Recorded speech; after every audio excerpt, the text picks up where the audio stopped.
Welcome back the great and સબન બ્લોગમાં તમારું ફરી વખત સ્વાગત છે. હું છું બફલી બોય અને આજે અમે જવાના છીએ ફ્રાન્સની અંદર, એટલે કે સ્ટ્રાસબુર્ગ સિટીમાં. સ્ટ્રાસબુર્ગ સિટી એક હિસ્ટોરિકલ સિટી છે અને ત્યાં ઘણી બધી વસ્તુ છે જોવા માટે. તો મમ્મીને લઈને જવાનો છું અને તમે વેધર પણ જોઈ શકો છો. થોડુંક હવે સમરનો માહોલ જતો રહેશે. મમ્મી બોલ ને ભાઈ, ક્યાં જવું છે? મને નથી આવડતું. એટલે મમ્મી છે ને ભૂલી જાય છે કઈ જગ્યાએ જવાનું છે. બોલ. નથી આવડતું કે મને તો એવું ન હોય. એવું તું મને પેલા કે સ્ટ્રાસબુર્ગ સિટીમાં. ટ્રાન્સપોર્ટ સિટીમાં ક્યાં આવ્યું? આ બાજુના ગામમાં આવ્યું એમ કે ગામ બાજુની સિટીમાં બાજુની કન્ટ્રીમાં. બાજુની કન્ટ્રીમાં લેને ભાઈ. હા કઈ નહીં, સારું ચાલો જઈએ. જઈએ, અને હાલ. તો નીકળી ગયા છીએ અને જવાનું છે સ્ટ્રાસબુર્ગ. ફરી એક વખત ફ્રાન્સની બોર્ડર ક્રોસ કરીને જઈએ સ્ટ્રાસબુર્ગ સિટીમાં. તો લેટ સી કે ત્યાં આજે વેધર કેવું છે. અને જનરલી તો સમરનો માહોલ હોય, પણ આ વખતે ખબર નહીં કે જર્મનીમાં પણ વેધર એકદમ ખરાબ થઈ ગયું છે. સમરમાં વરસાદ આવી જાય છે, ઠંડી પડે છે, ફરવા જવાના પ્લાન કેન્સલ કરવા પડે. કેમ કે વરસાદ એકવાર આવે પછી કઈ મજા આવે નહીં બહાર જવાની. અત્યારે કરંટ તમે જુઓ ને, વરસાદ ચાલુ થઈ ગયો. જોઈ, ધીમો ધીમો વરસાદ ચાલુ થઈ ગયો. પણ હવે 2 વીકથી એવું થતું હતું કે જવું છે ફરવા ને નથી જવું કરીને પ્લાન કેન્સલ કરતા હતા. એટલે પછી નક્કી કર્યું કે જઈ આવીએ. વરસાદ ભલે આવે થોડો પણ કીધું ફરી લઈએ. તો લેટ સી કે આપણે જોઈએ સ્ટ્રાસબુર્ગમાં કેવી મજા આવે છે. કેવું કે લોકો જેટલા પૈસા વાળા હોય ને, આપણે કેમ ત્યાં પ્રોપર્ટી હોય, બંગલા હોય, ઘર તો અહીંયા સારું હોય જ, તે ગાડી હોય. એની ઉપર જે લોકો પાસે બહુ વધારે પૈસા હોય ને, એ લોકો પાસે છે ને આ રીતની બોટ હોય પોતાની પ્રાઇવેટ. આ જે ગાડીની પાછળ બાંધીને બોટ લઈને જાય છે ને, એ ત્યાં કોઈક સારા લોકેશન પર જશે જ્યાં આમ થોડુંક લેક ને એવું હોય, તળાવ જેવું હોય, ત્યાં હોય. અને પછી બસ જો આ લઈને જતો રહે પોતાની બોટ લઈને, પછી આખો દિવસ પાણીની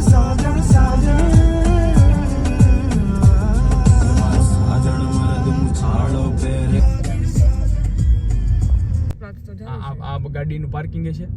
તમને છે નહીં, ઉપર જ જવાનું છે. એટલે 6ઠો 7મો માળ આવ્યો. તમને જે દેખાય છે તે આવી ગયું છે સ્ટ્રાસબુર્ગ સિટી. અને અહીંયા ઇન્ડિયામાં કેમ માર્કેટ ભરાય, એ માર્કેટ ભરાણી છે. મમ્મી ગયા છે અંદર, જોઈએ છે.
1419 એણે આ લોકોએ બનાવેલું છે એટલું કે કામ ચાલુ કરેલું છે.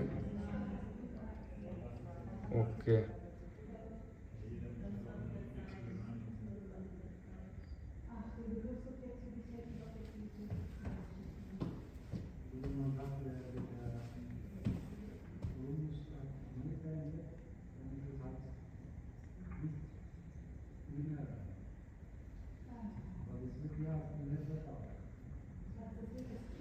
મેક્સિમમ 2000 કિલોના પથ્થર છે ને પેલું વ્હીલ ઉપર લઈને આવે. એક એક પથ્થર ઉપર લઈને લાવીને બનાવ્યું છે. કેટલા વર્ષો થયા છે બનાવવા માટે પણ.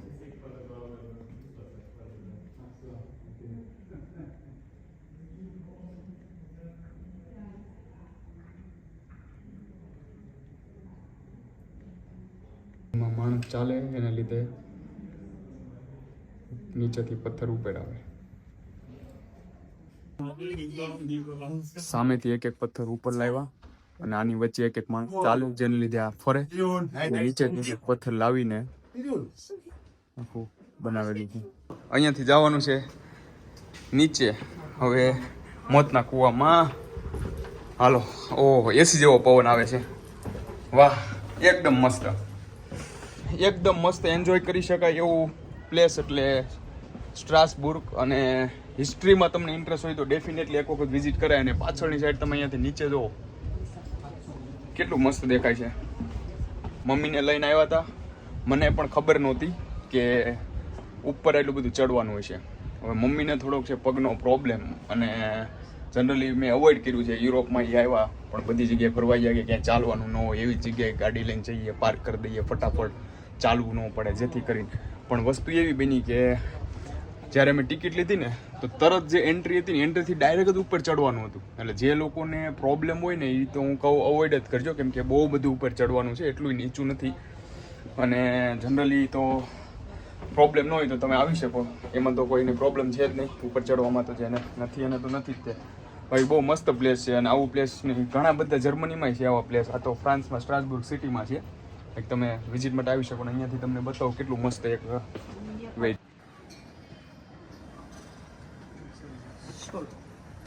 ગેલેરી છે એવું છે એમને? હાકલી જો માણો હું તો આલી આપું ઓલી ગાડી આમાં ઉપર ગયા હતા.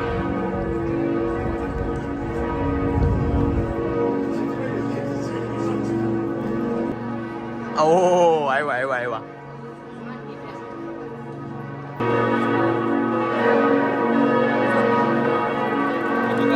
બેન થાક્યા કે શું? કાંઈ થાક્યા નથી. તો ફરવામાં થોડા થાકો, કામ કરો નથી થાક્યા. તો કામ કર્યું ને 1 વાગે ના રે ભાઈ, 1 વાગે ખાતા. અત્યારે ટાઈમ છે કે? તો ટાઈમ છે, ટાઈમે બેસી ગયા બાકડે એટલે વાંધો નહીં. કેવું કે? તો મજા આવી ગઈ ખાવાની. મજા આવી ગઈ ને? મજા આવી ગઈ એક નંબર. આ રાજા મહારાજા વખતની છે.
આપણે ઇન્ડિયામાં કેમ દાન પેટી હોય એમ અહીંયા પણ છે ને દાન પેટી છે, તમે જોઈ શકો છો.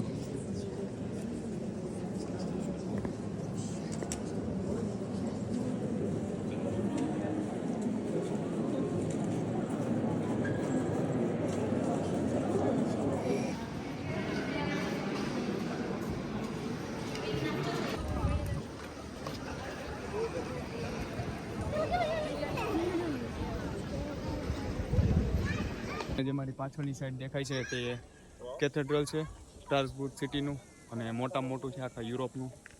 અને આની ઉપર જવા માટે અહીંયાથી ટિકિટ તમે લઈ શકો છો. અને અંદર જવા માટે તમારે લેફ્ટ સાઈડથી જવાનું છે, જ્યાં એન્ટ્રી ફ્રી છે, અને ઉપર જવા માટે €8 પર પર્સન ટિકિટ છે. તો તમે જોઈ શકો છો કેટલું બ્યુટીફુલ નજારો.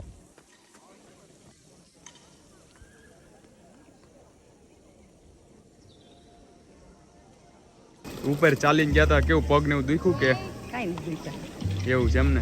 હંસાબેન, હંસાબેન કેમ થયું? મજા આવી ગઈ જો આવ્યો ક્યારની કહેતી હતી, શું કહેતી હતી? આય મહારાજ આય.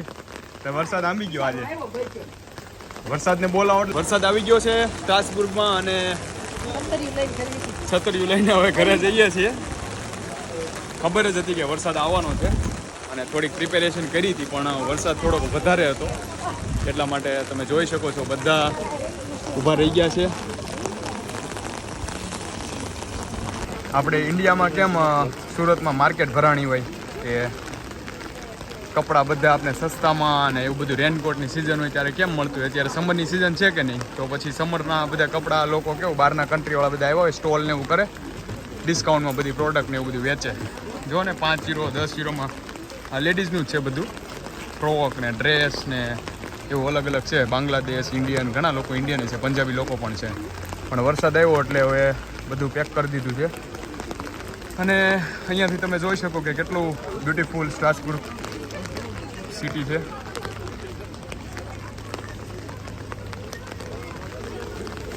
તો ફાઇનલી પાર્કિંગ સ્ટેશનમાં પહોંચી ગયા છીએ, અને વરસાદ ફૂલ છે. તો હવે ટ્રીપને અમારે અહીંયા જ સ્ટોપ કરવી પડશે, કેમ કે વરસાદ એટલો બધો આવ્યો કે બીજી કોઈ પણ જગ્યાએ જવા માટે હવે મને નથી લાગતું કે રાઈટ ટાઈમ છે. એટલા માટે ફરી વખત પાર્કિંગમાં આવી જાય ને હવે અહીંયાથી ડાયરેક્ટ જઈએ ઘરે. તો વિડીયો પસંદ આવ્યો હોય તો લાઈક કરજો, શેર કરજો, અને સબસ્ક્રાઈબ કરજો. મમ્મી કેમ સરપ્રાઈઝ કરજો. બાય બાય, જય શ્રી કૃષ્ણ.